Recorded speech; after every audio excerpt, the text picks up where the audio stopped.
बिस्मिल्लाहिर्रहमानिर्रहीम। नाज़रीन मोहतरम अस्सलामु अलैकुम वरहमतुल्लाहि वबरकातुहू।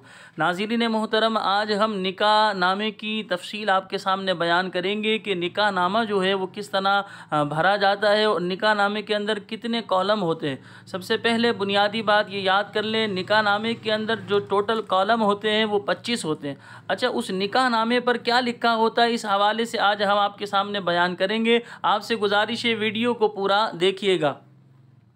सबसे पहले देखिए, आपको स्क्रीन पर नज़र आ रहा है निकाह नामा। इसके बाद पहले नंबर पर आप देखिए लिखा है वार्ड का नाम, यानी जो वार्ड लगता है वो बयान किया जाएगा, यानी जिसको टाउन भी कहते हैं। फिर यूनियन कौंसल, फिर इसके बाद तहसील थाना जो लगता है वो पुर किया जाएगा। फिर ज़िला, जो ज़िला लगता है जिसमें शादी वकूअ पज़ीर हुई है वो लिखा जाएगा। सही। अब दूसरा कालम है दूल्हा और उसके वालिद का नाम मआ उनकी सुकूनत बित तरतीब, यानी यहाँ दूल्हा का नाम, दूल्हा की वल्दियत और दूल्हा का जो है एड्रेस लिखा जाएगा। फिर तीसरा कालम है दूल्हा की उम्र, यानी जो दूल्हा बना है उसकी जो उम्र है वो लिखी जाएगी। फिर तारीख़ पैदाइश यानी डेट ऑफ बर्थ लिखी जाएगी यहाँ पर, जैसे दिन महीना सन। इसके बाद चौथा कालम है दुल्हन और उसके वालिद का नाम मआ उनकी सुकूनत बित तरतीब, यानी दुल्हन का नाम लिखा जाएगा, दुल्हन के वालिद का नाम लिखा जाएगा और उसके बाद दुल्हन का एड्रेस लिखा जाएगा। पांचवें कॉलम पे लिखा है आया दुल्हन कंवारी है या बेवा है या मुतल्लका है, तो अगर कंवारी होगी तो वो लिख दिया जाएगा, अगर तलाक याफ्ता होगी तो वो लिखा जाएगा, बेवा होगी यानी शोहर का इंतकाल हो गया है तो वो लिखा जाएगा। छठा कॉलम है दुल्हन की उम्र, फिर आगे तारीख़ पैदाइश डेट ऑफ बर्थ लिख दी जाएगी। सातवां कॉलम है अगर दुल्हन की तरफ से कोई वकील मुकर्रर किया गया है तो उसका नाम मआ वल्दियत और सुकूनत तहरीर करें, यानी यहाँ पर दुल्हन के वकील का, यानी जो दुल्हन का करीबी रिश्तेदार होता है, ज़्यादातर वकील वो बनते हैं, महरम को वकील बनाया जाए सबसे बेहतर है, जैसे चचा मामू वगैरह।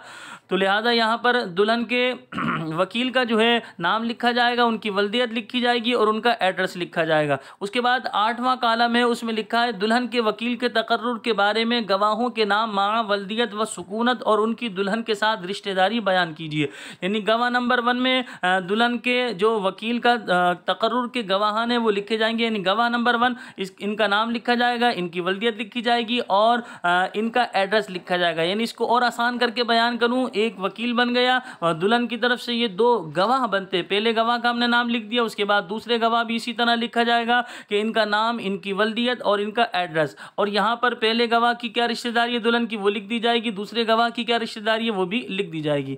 अब आगे जो है ये 9वें कॉलम पे लिखा, अगर दूल्हा की तरफ से कोई वकील मुकर्रर किया गया है तो उसका नाम माँ वल्दियत व सुकूनत, यानी अगर दूल्हा जो है वो मजलिस के अंदर हाजिर नहीं होता, यानी दूल्हा जो है जैसे मौजूद नहीं है, तो अब जाहिर सी बात है दूल्हा का वकील बनाया जाता है, उनका नाम लिखा जाएगा, उनकी वल्दियत लिखी जाएगी, उनका एड्रेस। फिर वकील बनाने के बाद वकील के 2 गवाह लिखे जाएंगे, गवाह नंबर 1 का नाम, वल्दियत और एड्रेस, गवाह नंबर 2 का भी इसी तरह नाम, वल्दियत और एड्रेस लिखा जाएगा। सही। इनकी दूल्हा के साथ क्या रिश्तेदारी है वो भी तहरीर कर दी जाएगी। फिर आगे देखिए आप 11वां कॉलम आपको नजर आ रहा है, शादी के गवाहों के नाम माँ वल्दियत व सुकूनत, यानी जो शादी के गवाह हैं वो लिखे जाएंगे, यानी आसान लफ्ज़ों में दूल्हा की तरफ से 2 गवाह बनते हैं, पहले गवाह का नाम लिखा जाएगा, वल्दियत लिखी जाएगी और उनका एड्रेस लिखा जाएगा, दूसरे गवाह का नाम लिखा जाएगा, उनकी वल्दियत लिखी जाएगी, उनका एड्रेस। आसान लफ्ज़ों में यहाँ तक हमारे 11 कॉलम हुए, मैं मुख्तसर आपको बयान कर दूँ। इन 11 कॉलम में दूल्हा का नाम आया, वल्दियत एड्रेस, दुल्हन का नाम, वल्दियत एड्रेस, दोनों की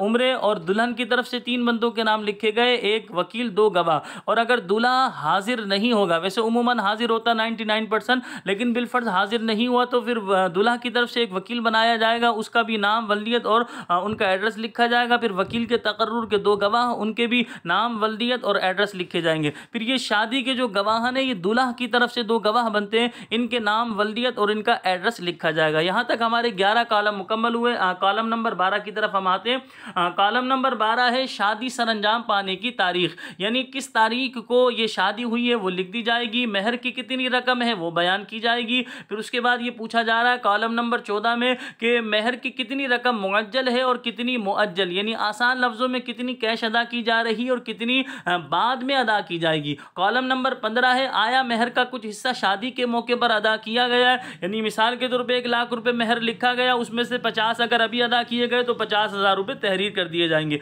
अगर अदा किया गया है तो किस कदर, यानी वही 50,000 रुपये यहाँ लिख दिए जाएंगे मिसाल के तौर पे। फिर कॉलम नंबर है 16, आया पूरे महर या इसके इवज में कोई जायदाद दी गई है, यानी बाज़ दफ़ा ऐसा होता है जैसे 1 लाख रुपये लिखे गए, उसमें लिखा जाता है कि ये गोल्ड की सूरत में दिए जाएंगे, तो वो लिख दिए जाएंगे यहाँ। फिर इसके बाद आगे कॉलम नंबर 17, ख़ास शराइत अगर कोई हो तो ख़ास शराइत में उमूमन जैसे लड़की वाले लड़की का माहाना ख़र्चा लिखवाते हैं, या इसी तरह बाज़ शराइत लिखवा देते हैं जैसे कि दोनों तरफ के जेवर की मालिका लड़की होगी, नाचाकी की सूरत में इतने पैसे दिए जाएंगे, तलाक देने की सूरत में इतने पैसे दिए जाएंगे, इस तरह की शराइत वगैरह लिख दी जाती हैं। बाज़ दफ़ा घर का भी डिमांड की जा रही होती है, लड़के वाले घर दे रहे होते हैं, वो भी लिख दिया जाता है, या सोना या चांदी या इसी तरह ज़मीन वगैरह जो भी है वो लिख दी जाती है।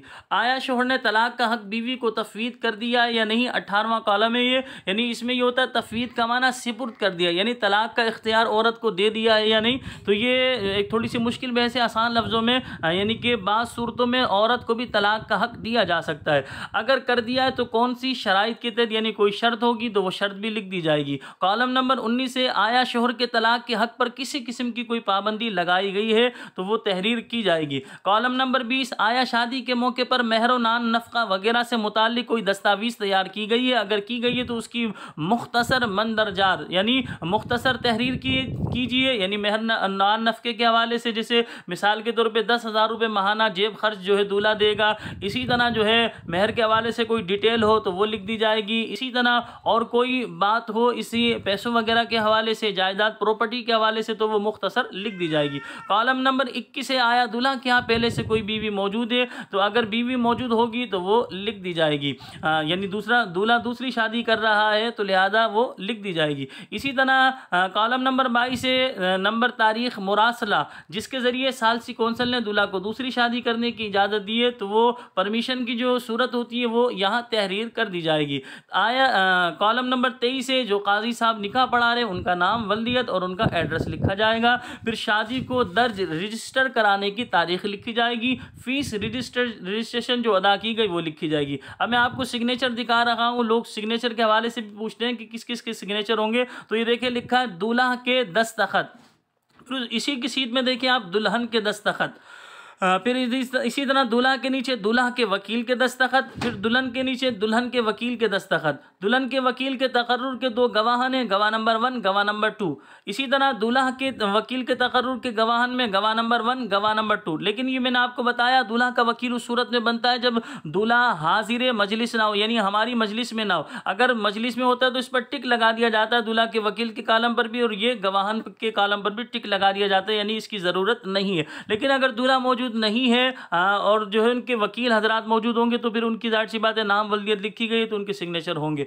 फिर दूल्हा की तरफ से जो 2 गवाह बनते शादी के गवाहान के दस्तखत, गवाह नंबर 1 गवाह नंबर 2, उनके सिग्नेचर होंगे। फिर यहाँ निकाह जिन्होंने निकाह पढ़ाया उनके दस्तखत होंगे। फिर उसके बाद निकाह रजिस्ट्रार के दस्तखत और मोहर लगाई जाएगी, यानी जो निकाह रजिस्ट्रेशन करने वाले हैं, बाज़ दफ़ा ऐसा होता है काजी अलग होता है, रजिस्ट्रेशन करने वाले अलग होते हैं तो उनके अलग अलग, अगर एक ही बंदा है तो जाहिर सी बात है दोनों तरफ साइन उन्हीं के आएंगे और स्टैम्प यहाँ लगाई जाएगी। फिर इसी तरह बाज़ दफ़ा यहाँ पर जो है काजी हजरात जो है अपनी नाम की जो स्टैम्प बनाई होती है वो भी लगाई जाती है ताकि पता चले कि किस काजी ने ये निकाह पढ़ाया है। ये मुख्तसर निकाह के हवाले से तफसील थी नाज़रीन मोहतरम, हमने आपके सामने बयान करी। इसको आसान लफ्ज़ों में अगर आप बयान करना चाहते हैं या जहन में रखना चाहते हैं तो पूरे निकाह नामा के अंदर 25 कॉलम होते हैं। इसमें ज़्यादातर बस जो बयान किया गया है दूल्हा और दुल्हन के नाम, वल्दियत, एड्रेस और उम्र। इसी तरह दुल्हन की तरफ से 3 बंदे लिखे जाते हैं जिनके नाम, वल्दियत, एड्रेस लिखे जाएंगे। दूल्हा की तरफ से 2 बंदों के नाम लिखे जाते हैं जिनके नाम, वल्दियत, एड्रेस लिखे जाएंगे। फिर शादी की तारीख है, फिर महर